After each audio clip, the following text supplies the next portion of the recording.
Hello दोस्तों, आप सभी का हमारे यूट्यूब चैनल डी के पाठशाला में स्वागत है। तो दोस्तों, जैसा कि आपने थंबनेल देख लिया होगा, आज की वीडियो में दोस्तों बात करने वाले हैं आपका यूपी आरओ के बारे में। तो दोस्तों, जो आपका एग्जाम होने वाला है यूपी आरओ का 5 दिसंबर को, तो दोस्तों उसमें लगभग आपके पास 45 दिन का समय बाकी है। तो दोस्तों, आप इस वीडियो में बात करेंगे 45 दिन में आपको कैसे तैयारी करनी है, कौन सी बुक पढ़नी है। और दोस्तों यहाँ पे देखिए, अब आपको सेलेक्टिव स्टडी करनी है। अब आपके पास इतना समय नहीं है कि आप सारी सब्जेक्ट पढ़ो, कुछ सब्जेक्ट आपको छोड़ने पड़ेंगे। तो उसके बारे में इस वीडियो में आपका बात करने वाले हैं और सारा आपको रणनीति बताई जाएगी। तो इसलिए दोस्तों, अगर आप आरओ तैयारी कर रहे हो तो इस वीडियो को एक बार जरूर देखें। तो चलिए शुरू करते हैं आज की वीडियो। पहले दोस्तों बात करते हैं भारतीय इतिहास के बारे में। तो देखिए यहाँ पर दोस्तों मैंने पहले अगर बताई थी बुक कौन सी पढ़नी है, प्राचीन भारत और मध्यकालीन की। लेकिन दोस्तों अब आपसे एक चीज़ बोलना चाहूँगा कि अब चाहो तो प्राचीन और मध्यकालीन इन दोनों को आप छोड़ सकते हो। ठीक है, इतना आपके पास समय बाकी नहीं है। और अगर दोस्तों पहले से अगर आपकी 70-80% तैयारी है ऑलरेडी, तो दोस्तों या तो आप एनसीईआरटी पढ़ लो प्राचीन भारत के लिए, या आप महेश कुमार वर्मा पढ़ लो एनसीईआरटी सार जो आता है। ठीक है, और साथ में आपको घटनाचक्र पूर्वावलोकन।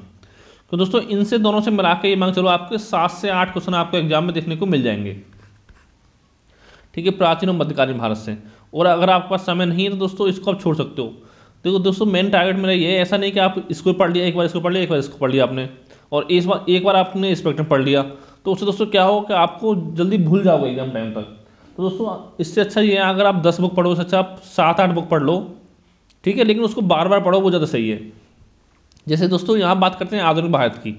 यहाँ पर दोस्तों या तो आप स्पेक्ट्रम पढ़ सकते हो, अगर आप तैयारी करो यूपीएससी की या यूपीपीसीएस की तो आप स्पेक्ट्रम पढ़ो। और अगर केवल आपका टारगेट है यूपी आरओ तो दोस्तों आप एस के पांडे बुक पढ़ सकते हो। ठीक है, कम से कम इसको 2 से 3 बार आपको पढ़ना है एग्जाम से पहले, और साथ में आपको घटनाचक्र पूर्वावलोकन पढ़ना है। ठीक है, क्योंकि दोस्तों यहाँ से आधुनिक भारत से कम आपको 10 क्वेश्चन देखने को मिल जाएंगे। तो इस पर आप ज़्यादा फोर्स करें। ठीक है, ऐसा नहीं कि आप तीनों पढ़ लो, एक ही बार पढ़ो फिर दोस्तों एग्जाम टाइम में भूल जाओ, तो उससे पढ़ने से कोई फायदा नहीं है। और कला संस्कृति बताया था नितिन सिंघानिया, तो इसको पढ़ने की जरूरत नहीं है आपको इस समय। ठीक है, इतना समय आपके पास नहीं बचा हुआ है। तो दोस्तों मेरा मानना ये है कि भारतीय इतिहास में केवल आपको आधुनिक भारत पर ही फोकस करना है। अगर आपके पास तैयारी अच्छी हो जाए और टाइम बच जाए तो दोस्तों आप पढ़ सकते हो प्राचीन और मध्यकालीन भारत। ठीक है, अगला आपका भूगोल। तो दोस्तों यहाँ पे बात करते हैं भारत के भूगोल की। तो यहाँ पर दोस्तों पढ़ना एक तो महेश वर्मा की बुक पढ़नी है आपको, और साथ में पढ़ना है आपको घटनाचक्र पूर्वावलोकन। ठीक है, और यही पढ़ना है आपको विश्व के भूगोल के लिए। और चाहो तो आप ऑक्सफोर्ड का एड्रेस पढ़ सकते हो, क्योंकि दोस्तों कुछ क्वेश्चन क्या होते हैं आपको सीधे आपके एड्रेस से पूछे जाते हैं। ठीक है, वैसे रट्टा मारने में आपको दिक्कत होती है, जैसे कर्क रेखा पर कौन से स्थित हैं, तो वैसे याद करो तो भूल जाओगे आप। अगर आप इसको मैप से याद करोगे दोस्तों याद करने में आपको आसानी होती है। ठीक है, ये आपको पढ़ना है। अगला आपका जनसंख्या एवं नगरीकरण। तो दोस्तों यहाँ पे मैंने बुक बताई थी आपको परीक्षावाणी की, लेकिन दोस्तों इतना समय आपके पास नहीं है, आपको इस समय परीक्षावाणी नहीं पढ़नी है। तो दोस्तों जनसंख्या के लिए मैं आपको नोट्स दे दूंगा, पीडीएफ नोट्स अपने टेलीग्राम चैनल पर।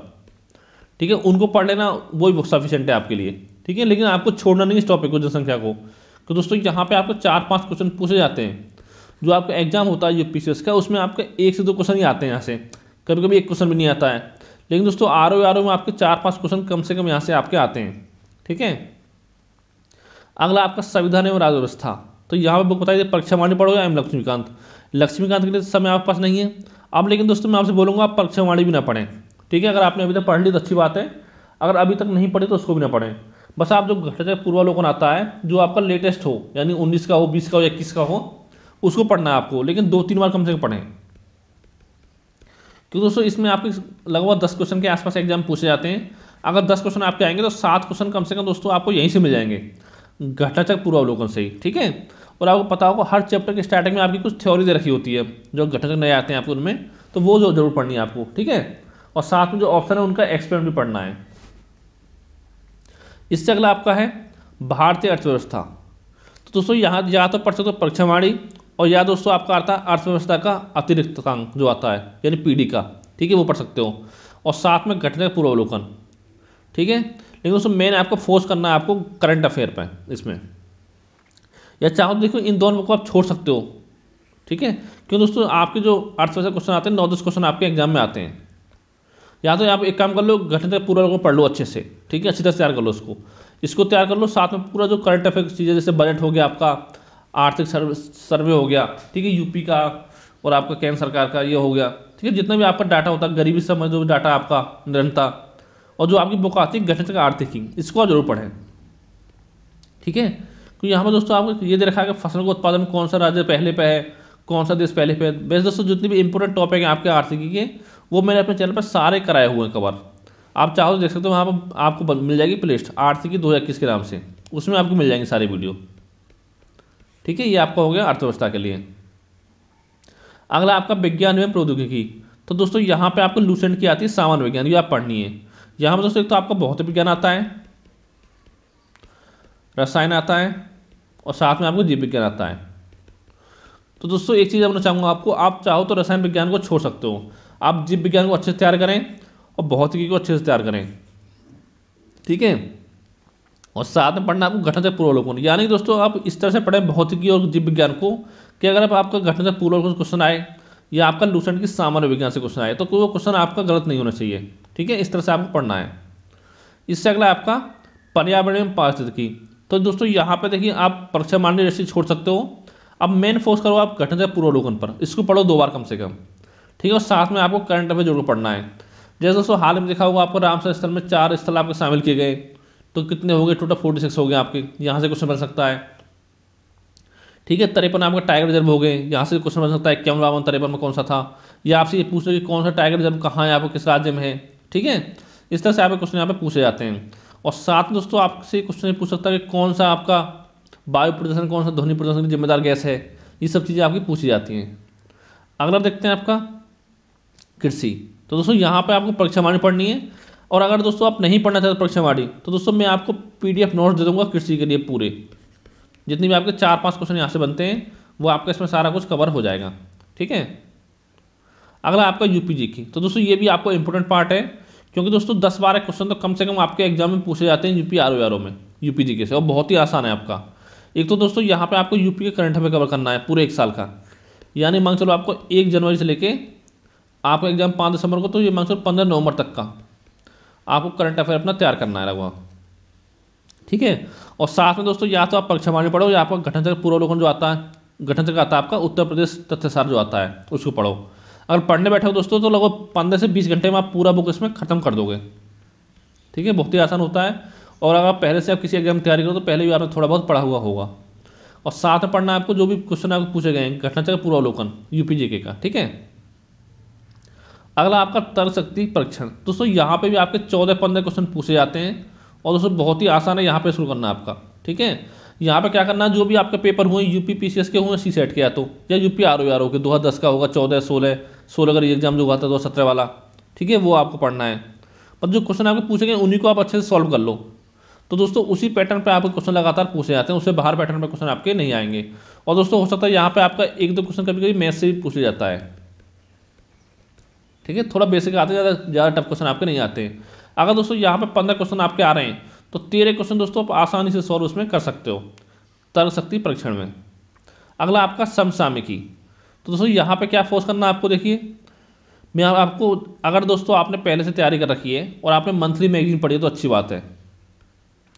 अगर दोस्तों मंथली मैगजीन आपने नहीं पढ़ी तो मैं आपको 3 मैगजीन बोलूँगा कि ये तीनों मैगजीन आपको मार्केट से पढ़नी है। एक पढ़नी है एडिटोरिया की आती है, ठीक है, ये आपके सितंबर के लास्ट तक की आई है, यानी लगभग 1 साल की।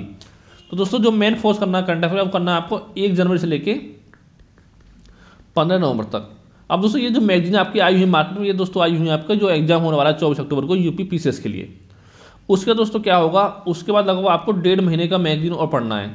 तो उसके लिए क्या करूँगा दोस्तों, मैं आपको नोट्स दे दूँगा, लगभग 1.5 महीने के सारे मैगजीन मिला के नोट्स बना दूँगा, उसको दे दूँगा, उसको पढ़ लेना। और साथ में ये 3 मैगजीन आपको पढ़नी है, क्योंकि यहाँ पर कम से कम आपको 30 क्वेश्चन तक पूछे जाने वाले हैं, ये ध्यान रखना है, डायरेक्टली या इनडायरेक्टली समसामयिकी में। एक पढ़नी एडिटोरिया की, एक पढ़नी घटनाचक्र की जो दृष्टि आई हुई मार्केट में, और एक दोस्तों मिल जाएगी आपको समसामयिकी बोध के नाम से है। ठीक है, ये आपको यूनिवर्सल प्रकाशन की है, राहुल शुक्ला नाम से। ठीक है, इसके राइटर हैं राहुल शुक्ला। तो ये दोस्तों 3 बुक आपको पढ़नी है, ये बुक पढ़िए, बहुत अच्छी बुक है ये वाली आपकी मैगजीन। ठीक है, इन तीनों को पढ़ना कंबाइन करके, आपको चाहो तो आप अगर टाइम है तो नोट्स बना सकते हो तीनों से मिला के, अगर नहीं है तो वैसे आप 2-3 बार पढ़ लो तीनों मैगजीनों को। ठीक है, ज़्यादा समय नहीं लगेगा, पढ़ने बैठोगे तो बहुत कम समय में आप इनको खत्म कर दोगे। अगला देखते हैं, तो अगला दोस्तों आपका सामान्य हिंदी की बात करते हैं। तो यहाँ पर दोस्तों क्या पढ़ना है आपको, एक तो हरदेव बहारी की बुक लेनी है, एक वासुदेव नंदन। ठीक है, और साथ ही पिछले वर्षों को जो RO पेपर हुए वो आपको सॉल्व करने हैं। RO के हों, UP PCS से पहले क्वेश्चन बनते थे यहाँ से। ठीक है, आपको लोअर पीछे से बनते थे, वो सारे आपको देखने हैं। क्योंकि दोस्तों पता होगा यहाँ पे आपके टोटल मिला के 6 टॉपिक आपसे पूछे जाते हैं। एक आपका विलोम शब्द आएगा, विलोम, पर्यायवाची, तत्सम तदम आता है आपका, ठीक है। विशेषण विशेष से आता है। एक आपका था वाक्यांशों एक शब्द, वाक्यांशों के लिए एक शब्द पूछा जाता है आपसे। और छठा दोस्तों आपको होता है अशुद्धियां, या तो वाक्य अशुद्धि पूछेगा या आपका शब्द अशुद्धि, दोनों इस तरह के क्वेश्चन आपके एग्जाम पूछे जाते हैं। ये 6 टॉपिक केवल आपको पढ़ने अच्छे से तैयार करने हैं, ठीक है। यानी दोस्तों इतना होना चाहिए, जब आप मतलब मेंस में बैठो तो जितना भी आपका पीटी के लिए आपने तैयार किया है वो आपका तैयार होना चाहिए, ठीक है। यानी 120 नंबर का आपका जीएस आता है और 60 का आपका आता है सामान्य हिंदी। ये वाले ये 6 टॉपिक इसमें पर्यायवाची नहीं आता, 5 टॉपिक आपके आते हैं, ठीक है। तो यानी कि आपका टोटल मिला के 400 में से 180 मार्क्स का आपका तैयार होना चाहिए अच्छे से, ठीक है। ये चीज़ आपको ध्यान रखनी है, ठीक है। और दोस्तों कोई सवाल हो तो आप पूछ सकते हो। कम से कम दोस्तों आपको 8 से 10 घंटे पढ़ाई करनी है इतने समय में। जो चीज़ दोस्तों बताइए, तो आप प्राचीन भारत छोड़ सकते हो, मध्यकालीन भारत छोड़ सकते हो, साथ में आपका रसायन विज्ञान छोड़ सकते हो। 3 चीज़ आप छोड़ दो, ठीक है।